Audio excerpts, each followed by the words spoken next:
Champions trophy 2025 New Zealand 60 ರನ್ಗಳಿಂದ ಪಾಕಿಸ್ತಾನವನ್ನು ಸೋಲಿಸಿತು. Champions ಟ್ರೋಫಿಯ ಆರಂಭಿಕ ಪಂದ್ಯದಲ್ಲಿ ಬುಧವಾರ ಕರಾಚಿಯಲ್ಲಿ ನ್ಯೂಜಿಲೆಂಡ್ ಪಾಕಿಸ್ತಾನವನ್ನು 60 ರನ್ಗಳಿಂದ ಸೋಲಿಸಿತು. ಟಾಮ್ ಲಾಥಮ್ ಮತ್ತು ವಿಲ್ ಯಂಗ್ ಅವರ ಶತಕಗಳ ಜೊತೆಗೆ ಗ್ಲೆನ್ ಫಿಲಿಪ್ಸ್ ಅವರ ಆಕ್ರಾಮಕ ಅರ್ಧಶತಕದ ನೆರವಿನಿಂದ ನ್ಯೂಜಿಲೆಂಡ್ 50 ಓವರ್ಗಳಲ್ಲಿ 320/5 ರನ್ ಪೇರಿಸಿತು.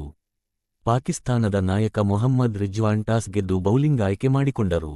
ಅವರ ನಿರ್ಧಾರ ಪ್ರಾರಂಭದಲ್ಲಿ ಸರಿಯಾಗಿ ಅನಿಸಿತು, ಏಕೆಂದರೆ ಆತಿಥೇಯರು 73/3 ಸ್ಥಿತಿಗೆ ನ್ಯೂಜಿಲೆಂಡ್ ಅನ್ನು ಕೂರಿಸಿದ್ದರು.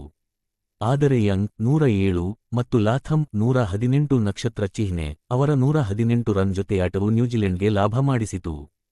ಫಿಲಿಪ್ಸ್ 39 ಚೆಂಡುಗಳಲ್ಲಿ 61 ರನ್ ಸಿ ತಂಡವನ್ನು 300 ಪಾರಿ ಮಾಡಿದರು. ಪಾಕಿಸ್ತಾನ ಪರ ನಸೀಂ ಶಾಹ್ 2/63 ಬೌಲಿಂಗ್ ಫಿಗರ್ ಸಾಧಿಸಿದರು. ಹಿಂಬಾಲನೆ ಸಮಯದಲ್ಲಿ ಪಾಕಿಸ್ತಾನ ನಿಧಾನವಾಗಿ ಆರಂಭಿಸಿತು, 10 ಓವರ್ಗಳಲ್ಲಿ ಕೇವಲ 22/2 ರನ್ ಗಳಿಸಿತು.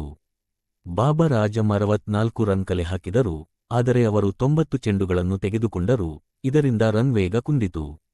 ಮತ್ತೊಂದೆಡೆ ಖುಷ್ದಿಲ್ ಶಾಹ್ 69 ಮತ್ತು ಸಲ್ಮಾನ್ ಆಗಾ 42 ವೇಗವಾಗಿ ರನ್ ಕಲೆ ಹಾಕಿದರು, ಆದರೆ ತಂಡವನ್ನು ಗೆಲುವಿನ ದಾರಿಯಲ್ಲಿ ಕೊಂಡೊಯ್ಯಲು ಸಾಧ್ಯವಾಗಲಿಲ್ಲ.